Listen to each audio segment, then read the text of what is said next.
Sungguh puji-pujian yang indah. Amin jemaat sekalian.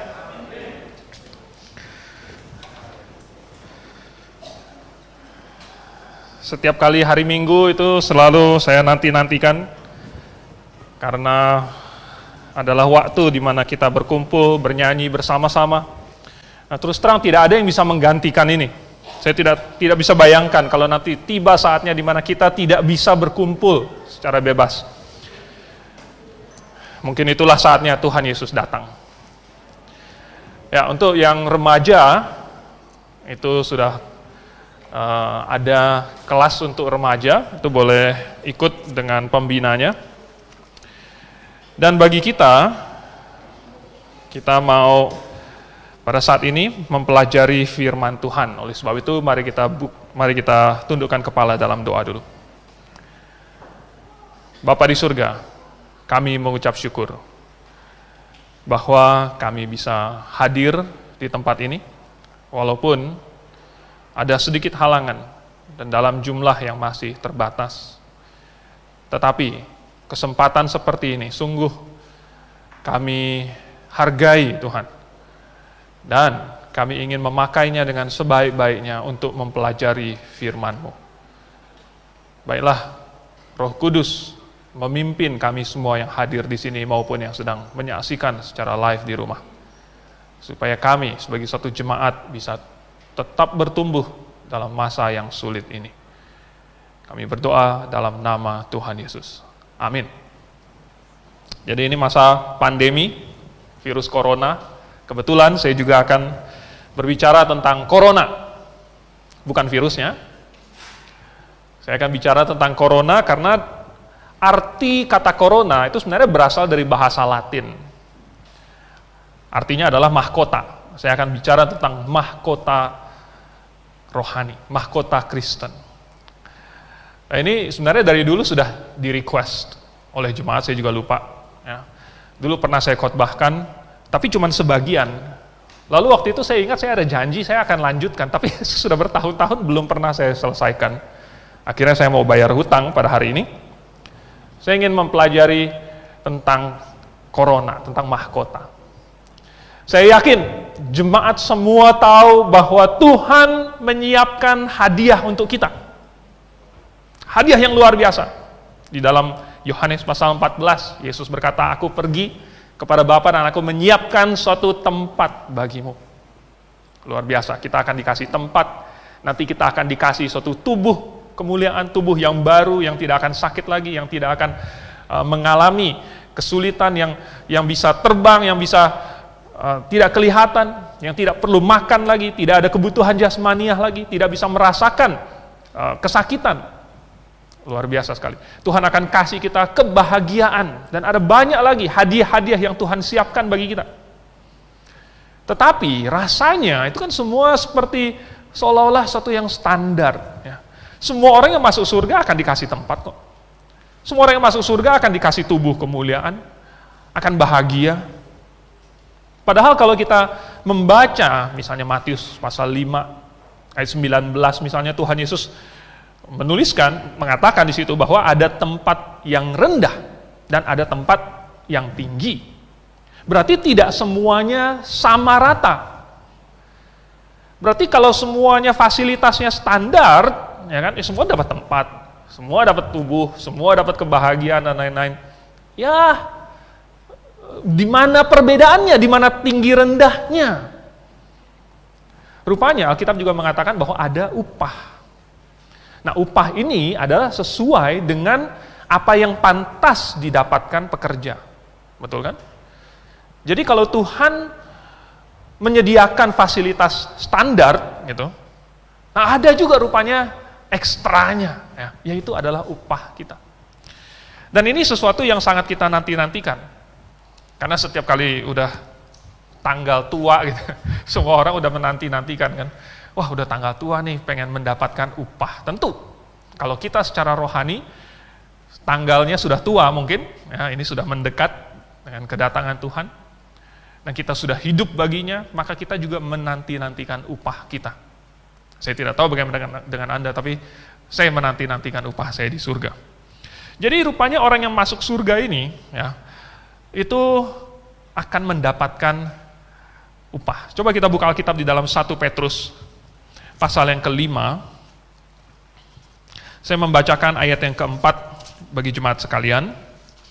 1 Petrus pasal 5 ayat yang keempat. Maka kamu, apabila Gembala Agung datang, kamu akan menerima mahkota kemuliaan yang tidak dapat layu. Mendapat mahkota kemuliaan yang tidak dapat layu. Ini luar biasa sekali. Pertama, saya ingin kita untuk mempelajari kenapa Tuhan memberikan kita mahkota. Untuk apa mahkota itu? Nomor satu, karena mahkota ini melambangkan kemuliaan, melambangkan kehormatan. Para raja dunia ini, mereka mengenakan mahkota di atas kepala mereka untuk mendapatkan kemuliaan yang diberikan oleh mahkota itu. Mereka menatahnya dengan batu-batu permata yang indah-indah, yang mahal-mahal. Dengan tujuan supaya mahkota itu menjadi mulia. Dan karena mahkota itu mulia, ketika itu dikenakan kepada mereka, maka mereka juga akan menerima kemuliaan itu. Orang-orang melihat sang raja sebagai seorang yang mulia. Jadi mahkota itu memberikan kemuliaan kepada sang raja. Oleh sebab itu raja-raja mereka sangat mereka berlomba-lomba membuat mahkota yang lebih dan lebih mahal lagi. Lebih dan lebih indah lagi. Karena itu adalah simbol dari kemuliaan mereka. Nah, tentu mahkota itu sendiri ya, sebenarnya tidak benar-benar mulia, ya kan? Karena kualitas kemuliaan itu bukan diberikan oleh suatu benda. Karena kalau kita berikan mahkota ini kepada katakan seekor babi, apakah babinya jadi mulia? Kan tidak. Ya. Jadi kalau suatu benda itu bisa memberikan kemuliaan, wah, benda apa itu? Nggak ada di dunia ini. Karena sesungguhnya kemuliaan yang sesungguhnya itu diperoleh dari perbuatan yang mulia. Barulah ada kemuliaan yang sesungguhnya.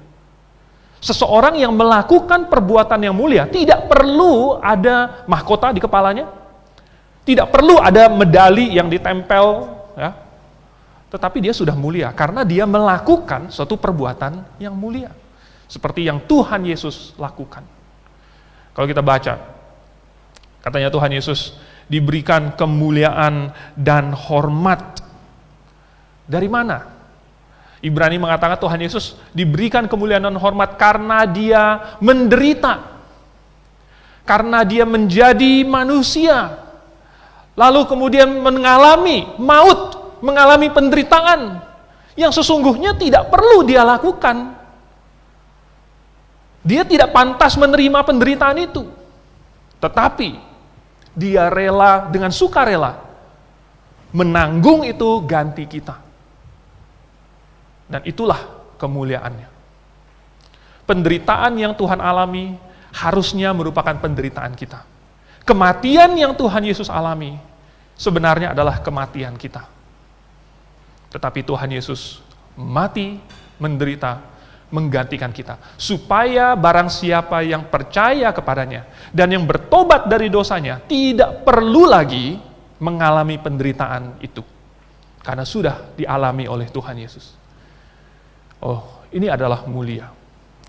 Jadi, mahkota itu, ya, mahkota ini adalah suatu lambangnya.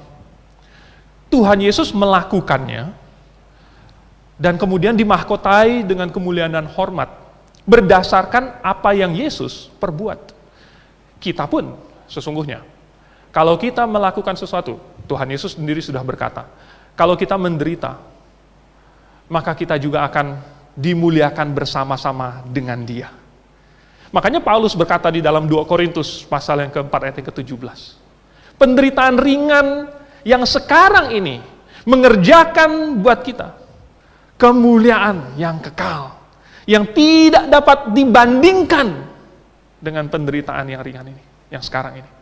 Oh, Rasul Paulus kan bukan orang yang menderita ringan-ringan saja. Ya. Dia adalah orang yang menderita, itu ibaratnya sudah sampai masuk ventilator, masuk ICU, lalu kemudian bangkit kembali punya penderitaannya itu. Tapi dia bilang itu penderitaan ringan.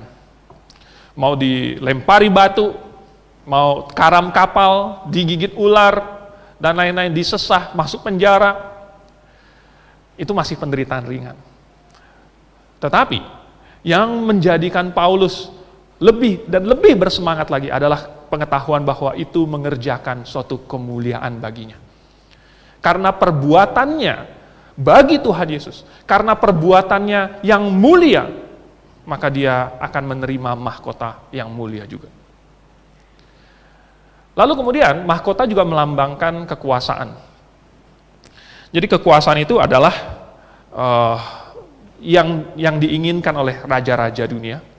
Dan biasanya kemuliaan, kehormatan, dan kuasa itu saling bergandengan tangan.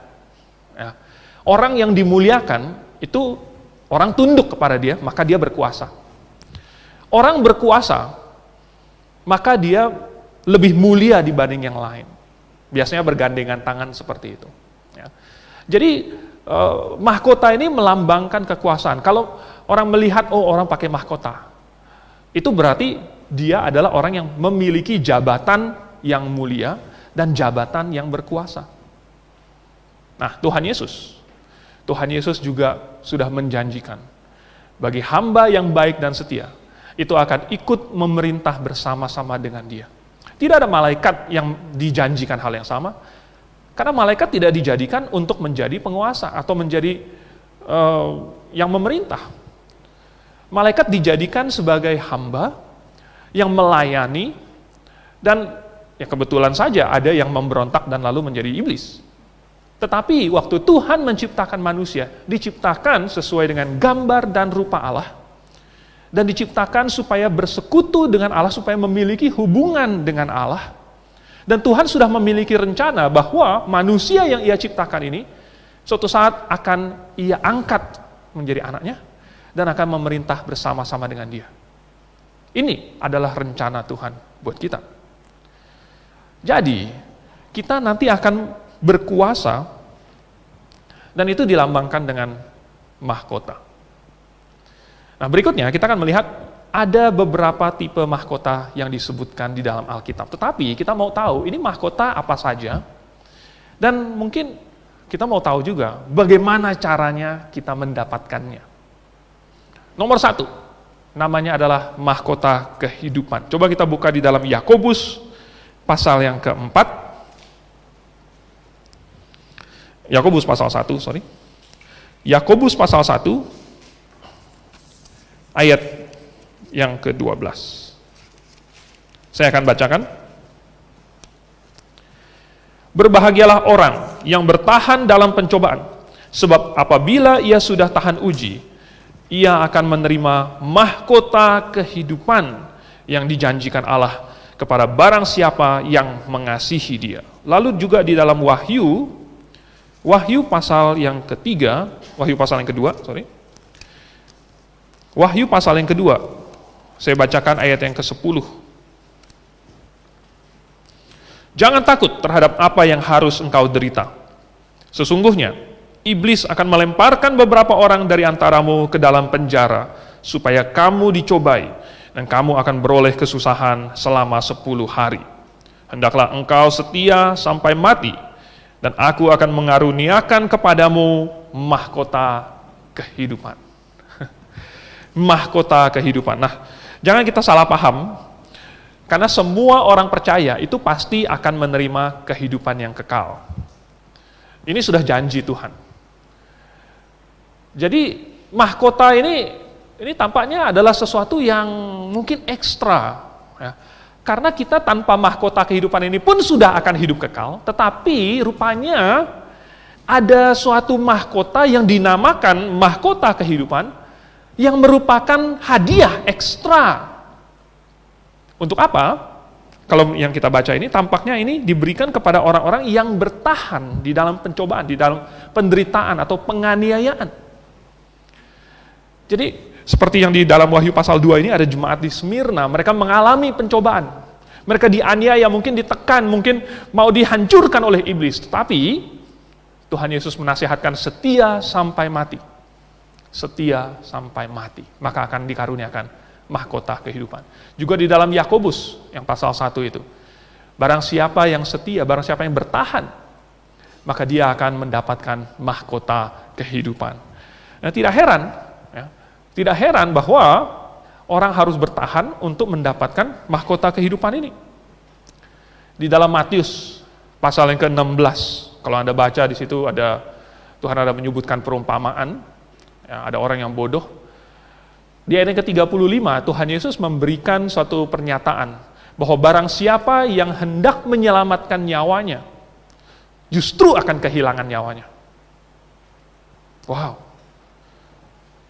Ini sesuatu yang justru paling ditakutkan manusia, sampai-sampai, ya tentu kita tahu, banyak orang mengurung diri. Atau kalau ada penganiayaan, kalau di dalam perumpamaan itu seorang penabur, mungkin datang burung, mungkin ada terik panas matahari, mungkin ada semak belukar, nah menghimpit, dan bisa membuat mati, saudara. Ini saking berbahayanya. Makanya Tuhan Yesus berkata, barang siapa yang mau menyelamatkan nyawanya sendiri, justru akan kehilangan nyawanya. Karena pada dasarnya manusia tidak mampu untuk menyelamatkan nyawanya sendiri. Apapun yang manusia lakukan, tidak bisa memelihara nyawanya. Demikian lemahnya manusia.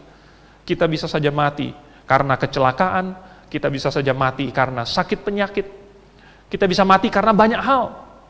Nah, tidak ada yang kita lakukan yang bisa menghalangi itu terjadi.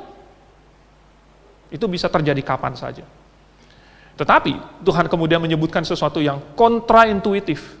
Barang siapa yang kehilangan nyawanya demi aku, ini satu kata yang sangat penting, barang siapa yang kehilangan nyawanya demi aku, maka ia akan mendapatkan hidup yang kekal. Maka justru ia akan mendapatkan nyawanya. Yang mau memelihara nyawanya, kehilangan nyawa itu, yang kehilangan nyawanya itu karena Tuhan, justru mendapatkan nyawanya.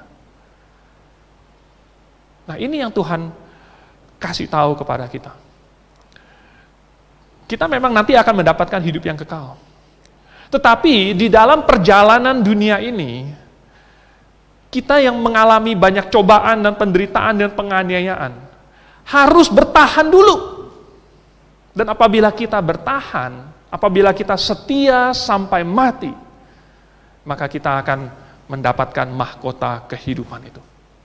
Nah, sekali lagi, ini namanya hadiah, berarti sesuatu yang spesial. Ya, sesuatu yang spesial.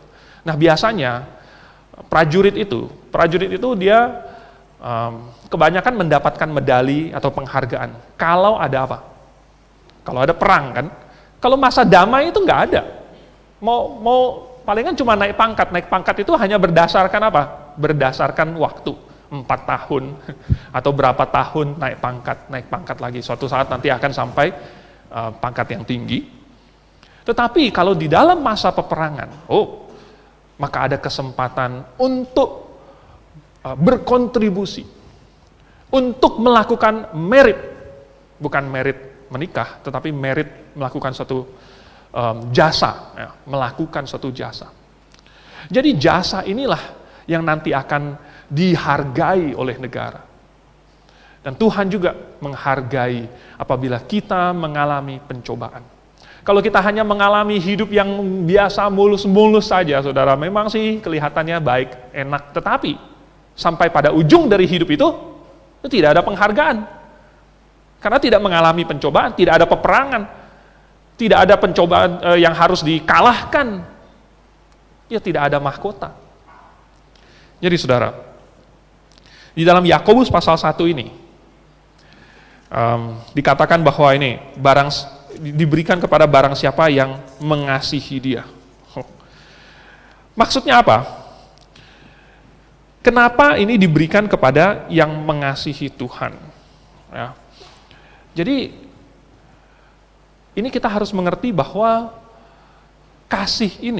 kasihlah yang mendorong Tuhan sampai berkorban bagi kita, menggantikan kita, dan kasih jugalah yang akan menguatkan kita dan mendorong kita untuk berkorban bagi Tuhan. Karena Tuhan mengasihi kita, maka Tuhan rela melakukan semua itu untuk kita. Nah sekarang pertanyaannya kalau kita balik. Sekarang kita rela atau tidak untuk mengalami berbagai penderitaan demi Tuhan? Sekarang kita rela atau tidak berkorban untuk Tuhan? Maka pangkalnya harus sama. Kalau pangkalnya Tuhan berkorban bagi kita adalah kasih, maka pangkal kita berkorban bagi Tuhan juga adalah kasih. Bayangkan penderitaan Tuhan Yesus kalau kita baca. Di Taman Getsemani, Tuhan Yesus itu berdoa sampai berpeluh, katanya peluhnya itu seperti butiran-butiran darah. Dan Tuhan Yesus di situ ditulis gentar, tetapi Tuhan Yesus setia. Dan Tuhan Yesus bertahan, karena dia tahu apabila Yesus tidak meminum cawan itu, maka semua manusia akan binasa di dalam dosa mereka. Oleh sebab itu, karena kasihnya Tuhan, dia bertahan dan dia menderita buat kita. Nah, saudara, penderitaan ringan yang kita alami sekarang ini, apakah kita akan bertahan? Kalau kita mengasihi Tuhan, maka kita akan bertahan.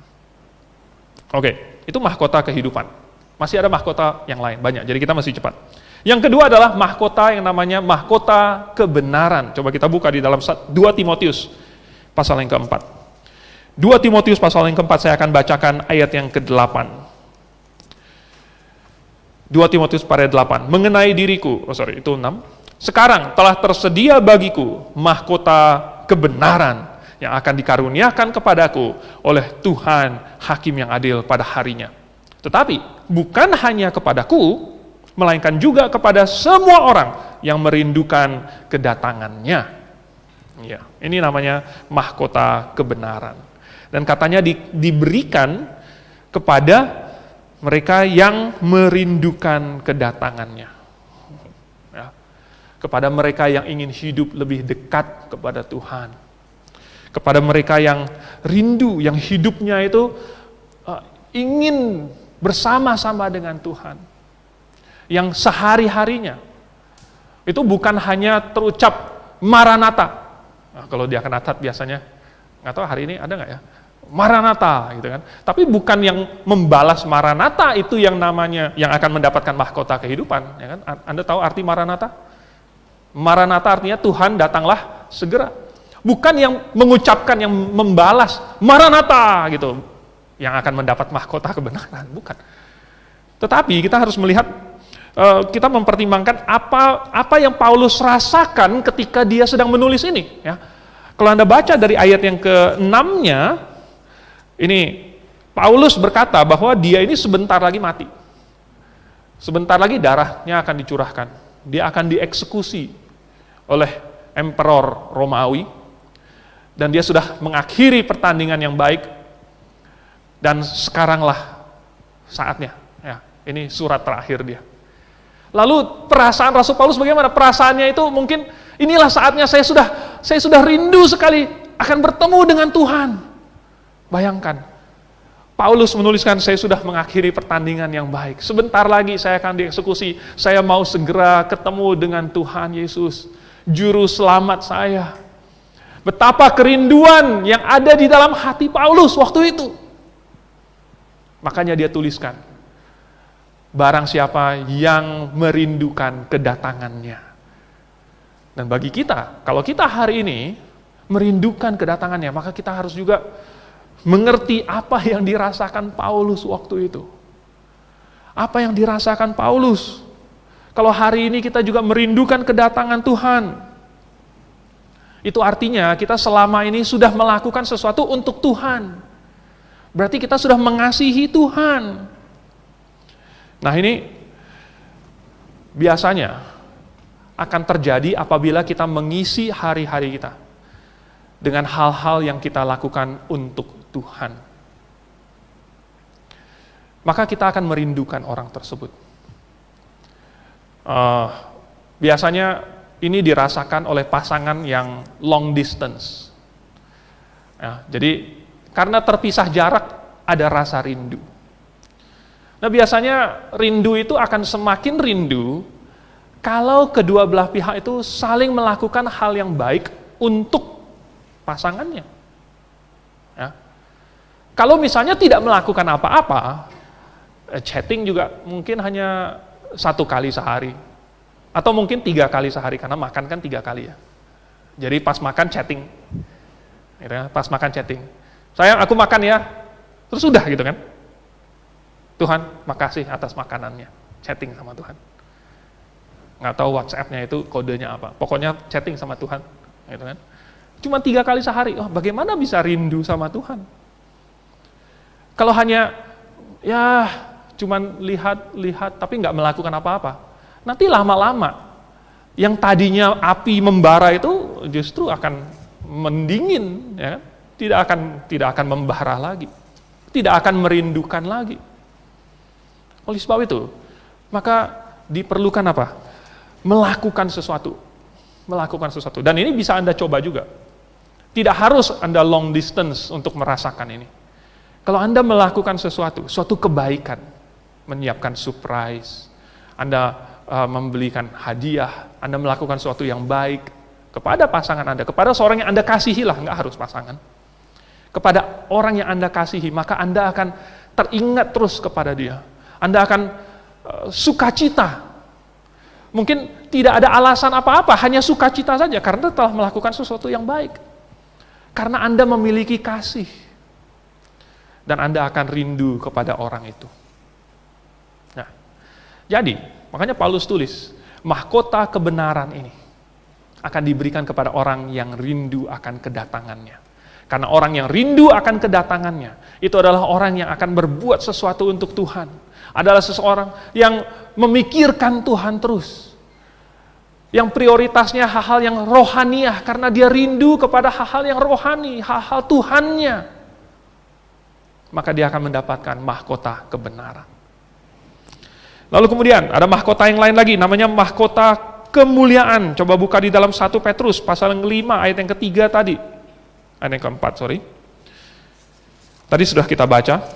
Ada mahkota kemuliaan. Saya bacakan lagi, 1 Petrus pasal yang ke-5, ayat yang keempat.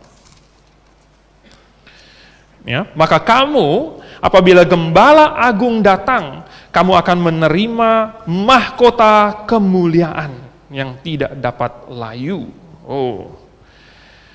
Sekali lagi, ya, ini mahkota. Sebenarnya semua mahkota itu mulia.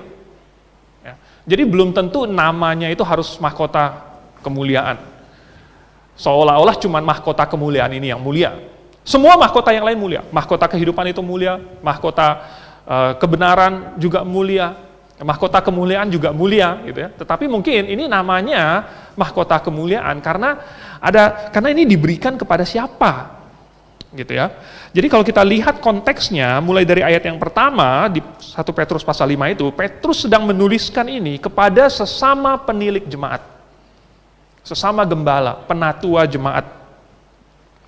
Dan ini katanya, ya, mereka harus menggembalakan dengan penuh pengabdian diri. Ya. Jadi mahkota kemuliaan ini diberikan kepada mereka yang menggembalakan jemaat dengan pengabdian diri. Dengan pengabdian diri. Ini adalah satu mahkota yang mulia. Berarti ini harus berhubungan dengan kemuliaan. Nah, jemaat yang saya kasihi, di dunia ini ada banyak profesi yang mulia.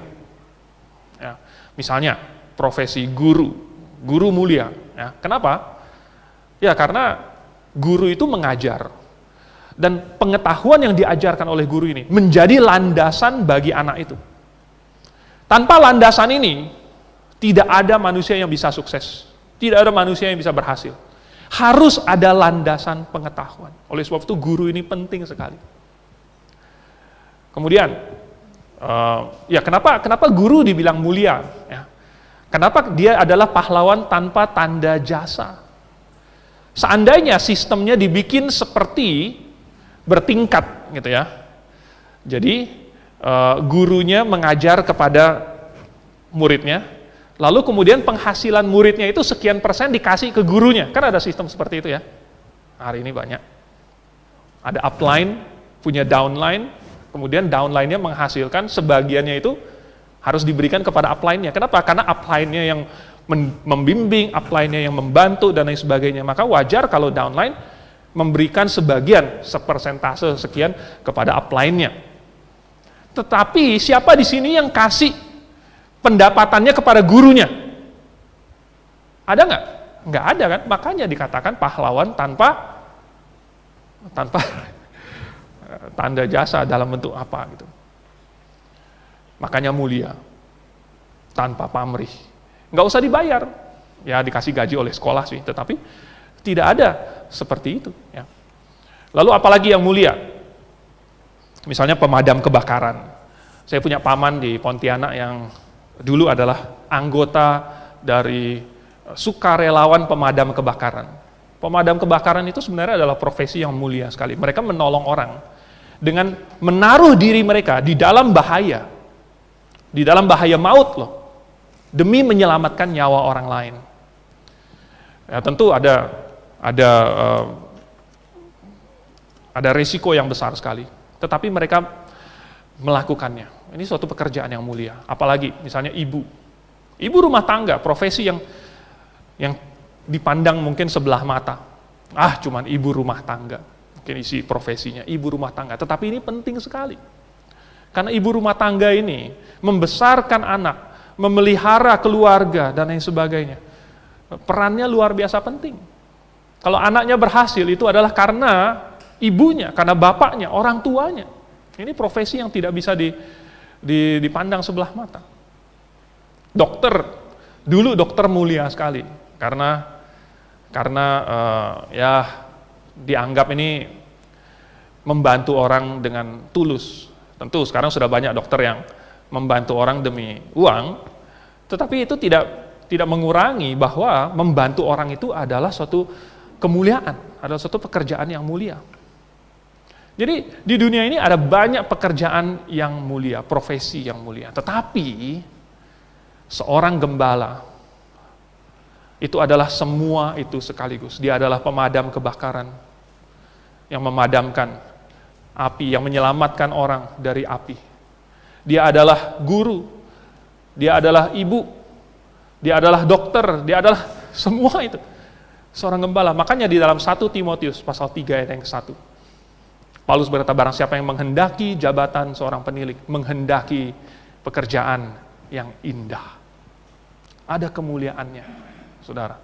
Oleh sebab itu diberikan suatu mahkota khusus, ada penghargaannya, mahkota kemuliaan.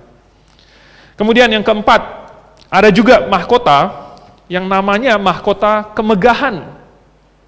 Coba kita buka di dalam 1 Tesalonika pasal yang kedua, ayat 19. 1 Tesalonika pasal 2. Saya bacakan ayat yang ke-19.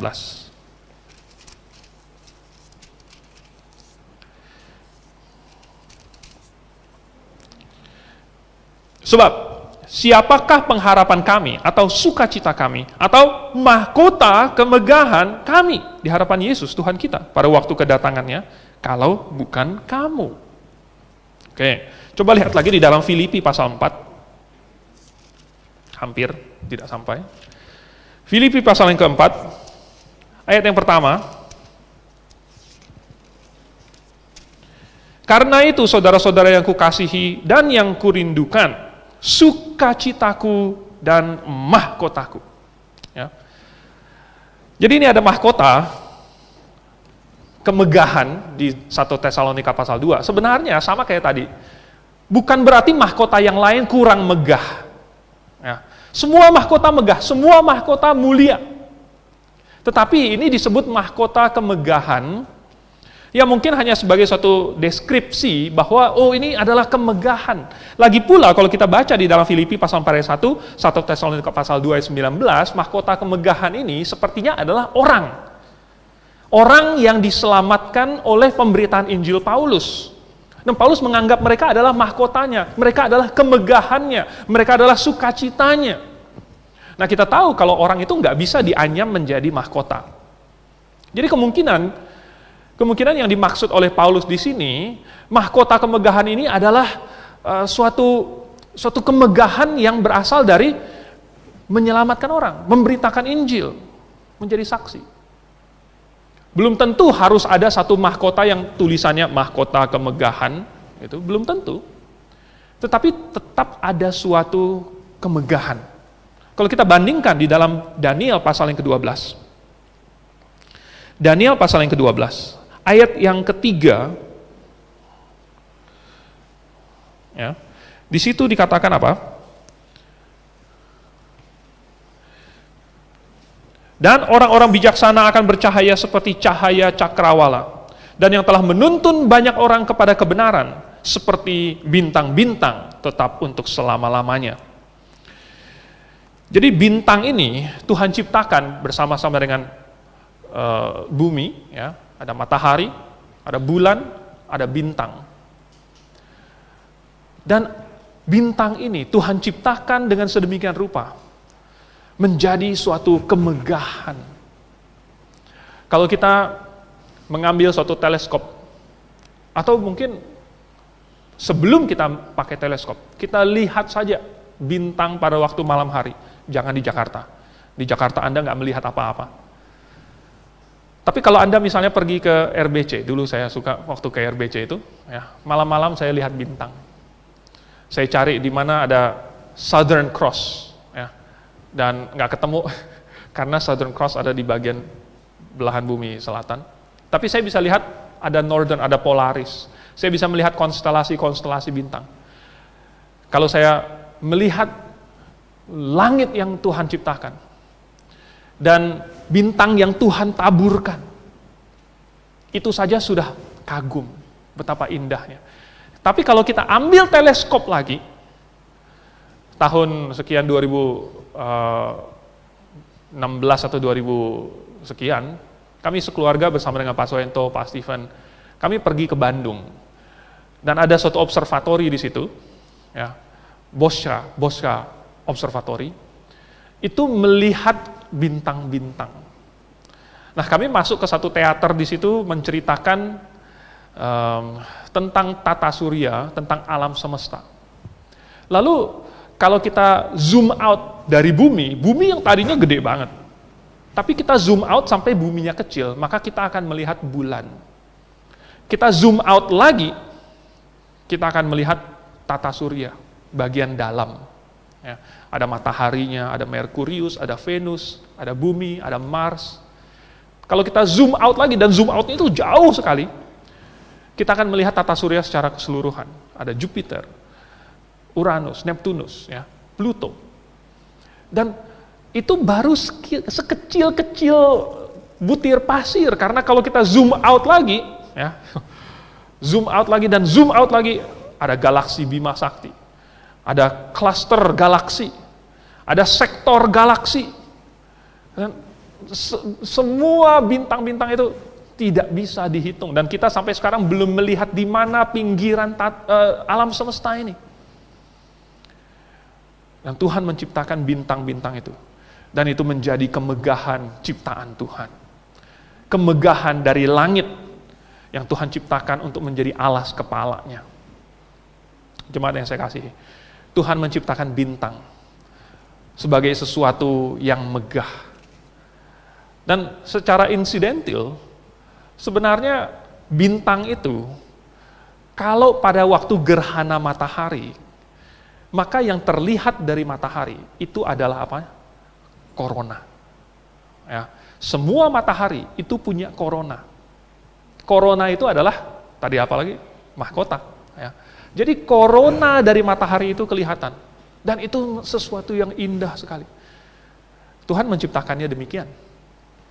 Nah, kenapa di Daniel pasal 12 ayat 3 dikatakan bahwa orang yang menuntun orang kepada kebenaran itu seperti bintang-bintang. Dan sebelumnya orang bijaksana, bercahaya.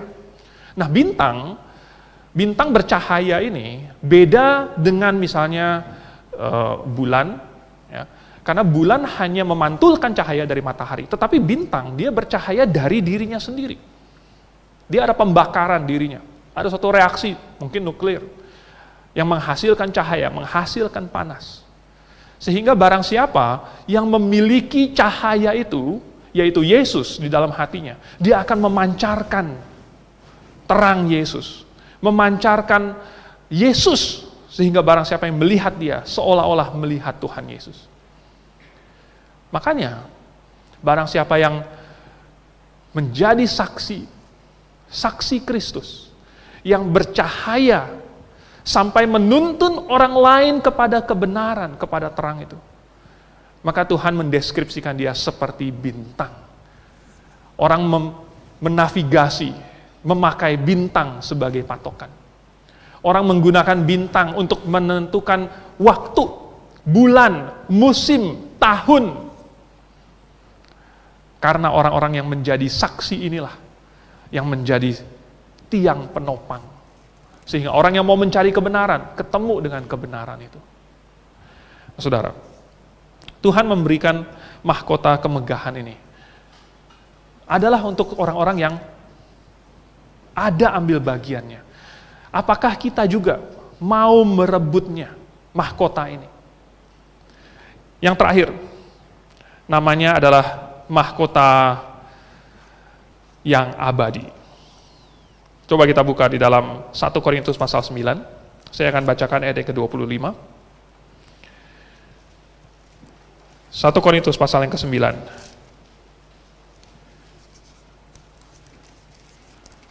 Ayat yang ke-25. Tiap-tiap orang yang turut mengambil bagian dalam pertandingan, menguasai dirinya dalam segala hal. Mereka berbuat demikian untuk memperoleh suatu mahkota yang fana. Tetapi kita untuk memperoleh suatu mahkota yang abadi. Oh ya, nah, sekali lagi ini sama seperti yang lain. Bukan berarti mahkota yang lain tidak abadi. Semua mahkota yang akan kita terima itu abadi. Ini hanyalah suatu deskripsi tentang kualitasnya yang abadi, yang tidak bisa hilang, tidak akan diambil dari kita, tidak akan rusak. Suatu mahkota yang abadi. Nah, ini dibandingkan oleh Rasul Paulus kepada mahkota duniawi yang material, yang fana, yang sebentar akan rusak atau hilang nilainya. Barusan ada Olimpiade di Tokyo, ya kan?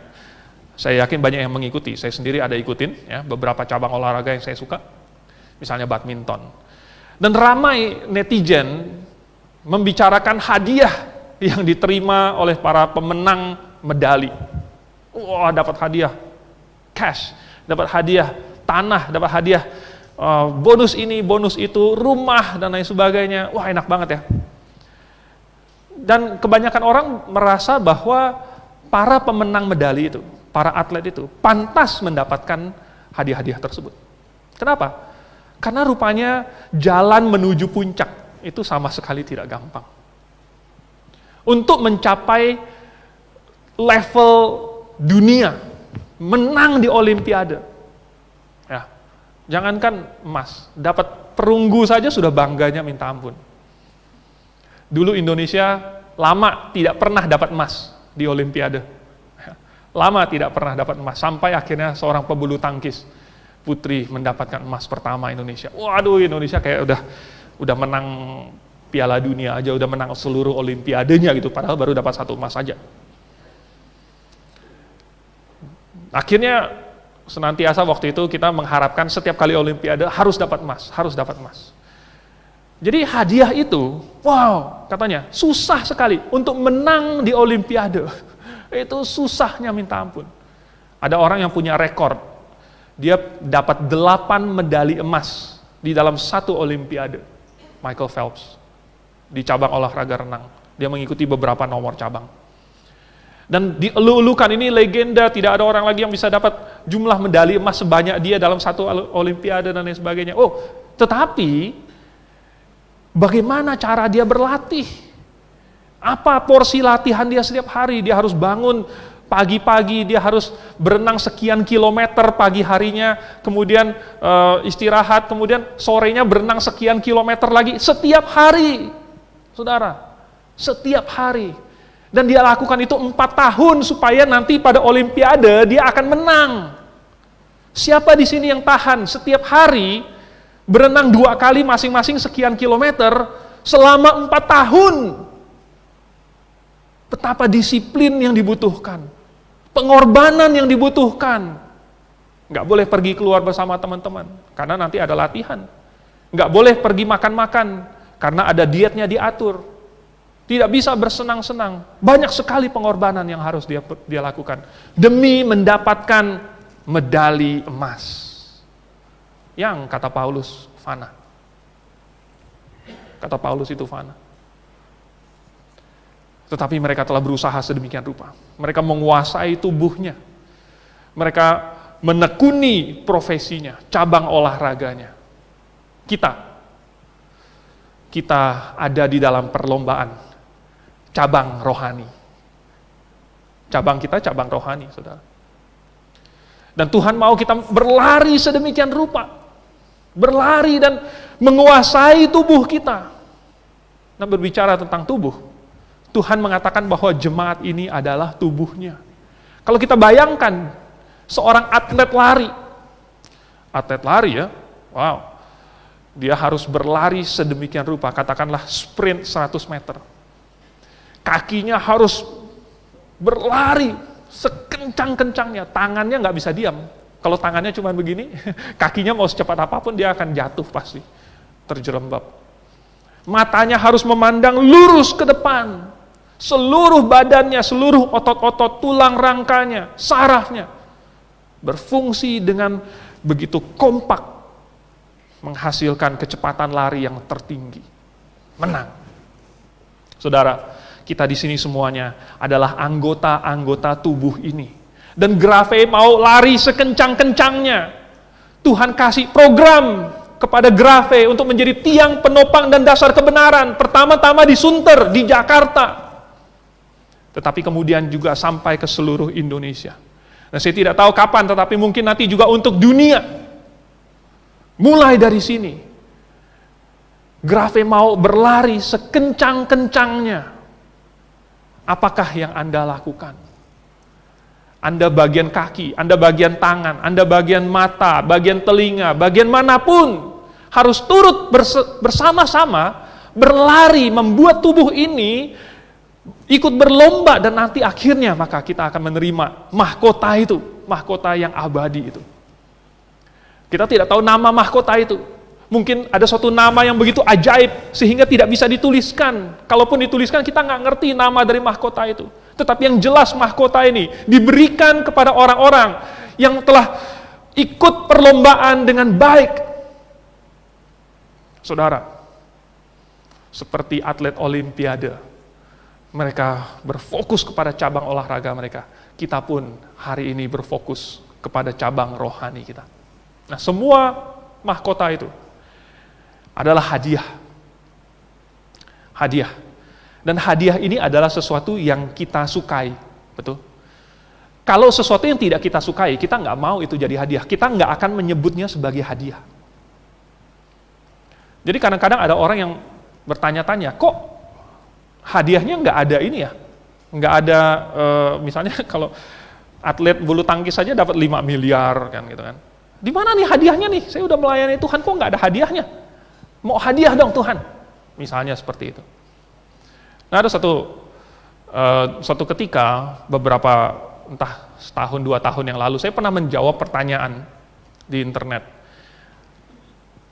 Surga agama manakah yang paling bagus, paling indah? Kan tertarik juga dong gitu ya. Saya iseng-iseng baca jawaban orang gitu. Ada orang jawab, oh ini surganya agama tertentu yang kalau kamu masuk ke situ dapat bidadari. Saya nggak usah sebut jumlahnya, terlalu jelas. Ya. Oh ini paling indah, surga yang paling indah katanya. Kamu masuk surga dapat bidadari. Sebenarnya hadiah yang kita inginkan di surga nanti sebenarnya adalah apa yang kita inginkan di dunia ini. Ya. Apa yang kita inginkan di dunia ini, itu juga yang kita inginkan untuk kehidupan yang akan datang. Anda renungkan ini baik-baik. Anda renungkan ini baik-baik. Apa yang kita inginkan di dunia ini, itu juga yang akan kita inginkan di surga. Jadi apa yang kita inginkan di surga?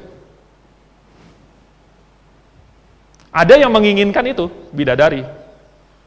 Ya, makanya dia memimpi-mimpikan, kalau saya nanti masuk surga, saya maunya dapat bidadari. Karena itu yang selama ini dia inginkan.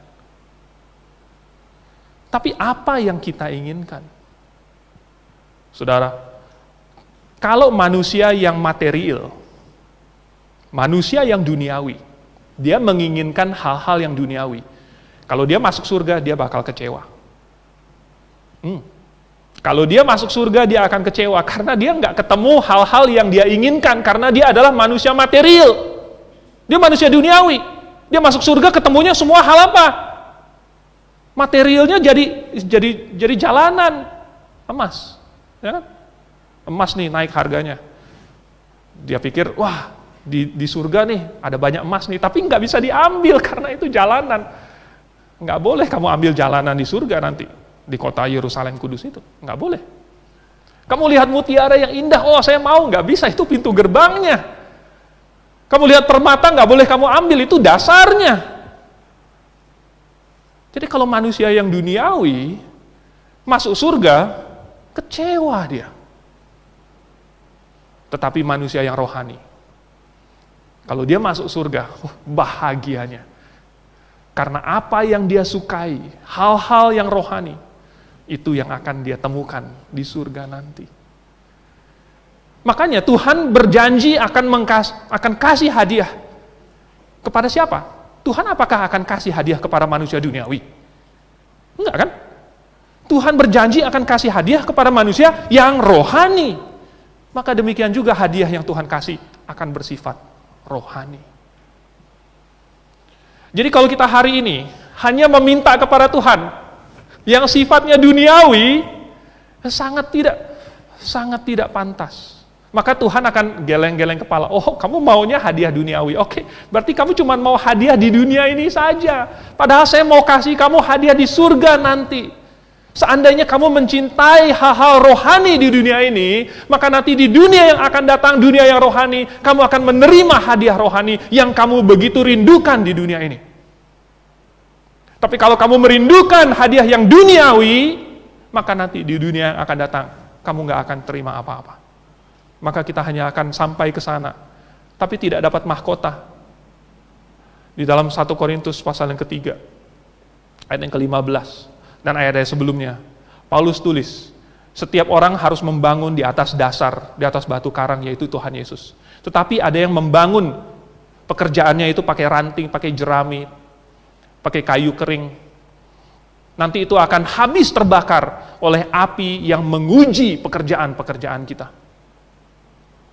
Maka kita akan sampai ke surga sih, tetapi seperti orang keluar dari api. Maka hadiah kita, yang sudah kita bangun, yang sudah kita tumpuk, tetapi ternyata harganya itu hanya seperti jerami dan rumput kering, dan terbakar habis. Di mana mahkotanya? Di mana permata emasnya? Tergantung dari kita, sekarang melakukan apa. Jadi, seperti tema kita, hidup bagi Tuhan, masih ada di sini. Hiduplah bagi Tuhan. Kebetulan hari ini belum nyanyi ya. Hiduplah bagi Tuhan. Nanti akan menghasilkan apa? Menghasilkan sesuatu yang abadi, yang megah, yang mulia, yang benar, yang hidup. Itu adalah mahkota yang Tuhan sediakan bagi kita semua. Mari kita tundukkan kepala, kita berdoa. Bapa di surga, kami sungguh mengucap syukur atas banyaknya firman yang menguatkan kami dengan memberikan kami gambaran tentang surga nanti, tentang kehidupan yang akan kami jalani sesudah kehidupan yang ini selesai.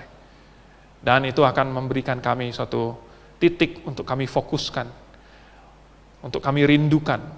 Biarlah kami hidup seperti orang yang sebentar lagi akan bertemu dengan Engkau. Seperti Paulus yang merindukan kedatangan-Mu. Kami pun, Tuhan, merindukan kedatangan-Mu. Tuhan, cepatlah datang segera, karena kami merindukan Engkau. Dan sambil kami menantikan kedatangan-Mu, biarlah kami di dalam jemaat lokal ini bekerja segiat-giat kami, seperti seorang yang berlari untuk mendapatkan mahkota. Tetapi kami tahu mahkota kami itu abadi. Maka Engkau yang menilai segala sesuatu, Engkaulah yang akan memberikan kami pahala sesuai dengan apa yang pantas kami dapatkan. Dan kami tahu bahwa itu pasti akan melebihi segala sesuatu yang kami derita pada saat ini. Kami mengucap syukur, kami berdoa dalam nama Tuhan Yesus. Amin.